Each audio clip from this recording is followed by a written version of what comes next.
हरे कृष्ण। वर्ष में 2 बार नवरात्रि आती है, एक चैत्र मास की नवरात्रि और दूसरी आश्विन मास की नवरात्रि। अब आश्विन मास की नवरात्रि आरंभ हो चुकी है।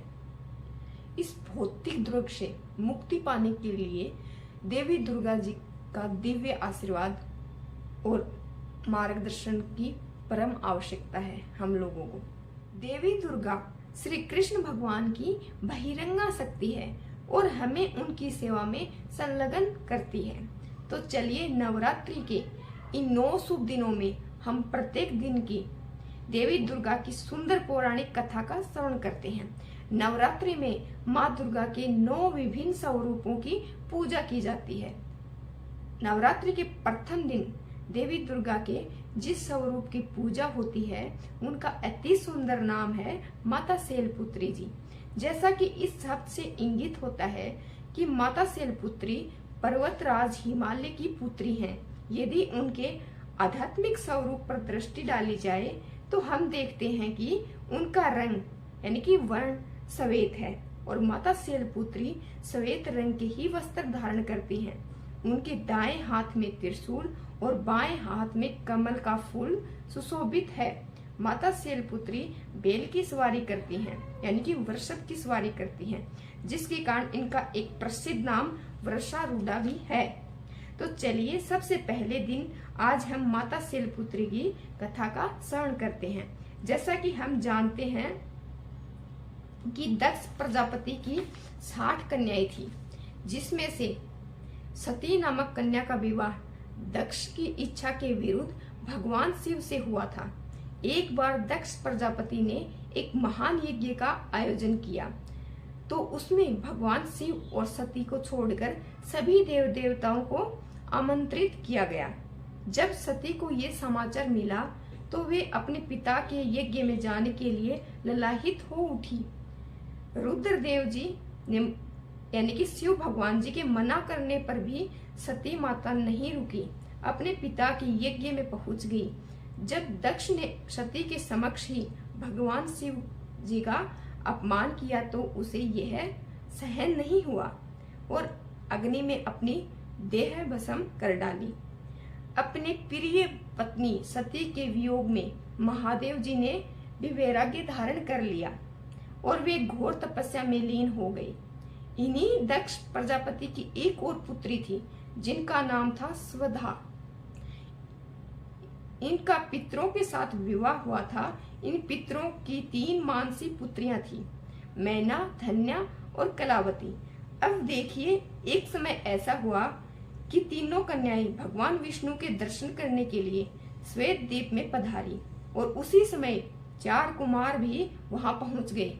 इन चारों सिद्ध गणों को देखकर वहां उपस्थित सभी लोगों ने अपने आसन से उठकर उनका स्वागत सत्कार किया, लेकिन पितरों की ये तीनों कन्याएं अपने स्थान से नहीं उठी। ये देखकर चारों कुमार उन पर क्रोधित हो गए और तीनों स्वर्ग से दूर होकर नर स्त्री बनने का श्राप दे डाला। इस अभिशाप को सुनकर तीनों कन्याएं उनके चरणों में गिरकर क्षमा याचना करने लगी। इन तीनों पर दया दिखाते हुए चतुष्कोण औरों ने इन्हें अलग अलग वरदान दिया। उन्होंने सबसे बड़ी कन्या मैना को पर्वतराज हिमालय की पत्नी और देवी पार्वती जी की माता बनने का वरदान दिया। दूसरी कन्या धन्या को महाराज जनक की पत्नी और देवी सीता जी की माता होने का वरदान दिया। तीसरी कन्या कलावती को वृषभानु की पत्नी और देवी राधा की माता होने का वरदान दिया। इस प्रकार वरदान पाकर ये तीनों कन्याएं श्वेत द्वीप से अपने घर लौट आई। वरदान के अनुसार प्रथम कन्या मैना का विवाह पर्वतराज हिमालय से कर दिया गया। विवाह के पश्चात सभी देवी देवता राजा हिमालय और देवी मैना के पास पधारे और उन्हें कठोर तपस्या करके देवी उमा को अपनी पुत्री के रूप में प्राप्त करने का अनुरोध करने लगे। और ऐसा इसलिए आवश्यक था क्योंकि उस समय सभी देवी देवता तारकासुर नामक राक्षस के प्रकोप से ग्रस्त हो चुके थे, जिसे केवल महादेव जी का पुत्र ही मार सकता था। देवी सती के आत्मदाह के कारण ये कार्य अधूरा रह गया था। अब इस कार्य को पूर्ण करने के लिए देवी सती को पार्वती के रूप में अपना अगला जन्म लेना था। देवताओं की आज्ञा अनुसार राजा हिमालय और उनकी पत्नी तपस्या में लीन हो गए। देवी मैना सदैव ब्राह्मणों को दान देती, बड़े भक्ति भाव से देवी उमा की उपासना करती।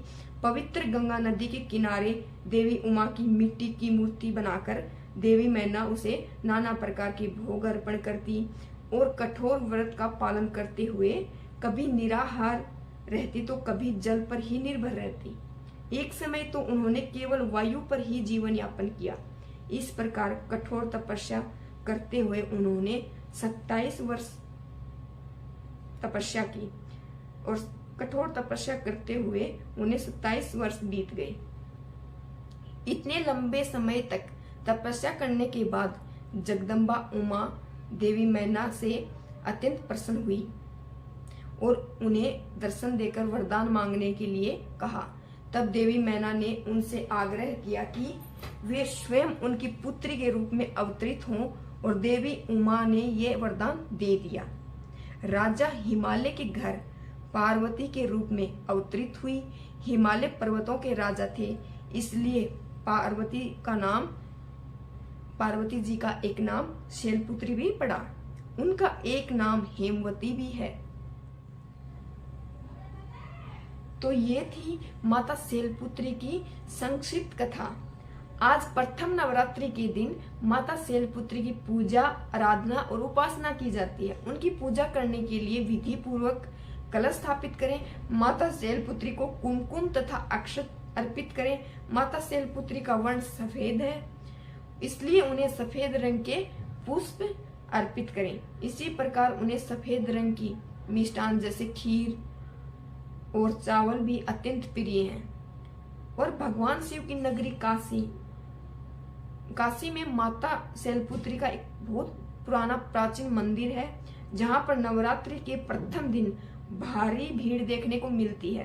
कहते हैं कि इसमें माता शैलपुत्री के दर्शन करने मात्र से ही श्रद्धालुओं की सभी इच्छाएं पूरी होती हैं। राधे राधे।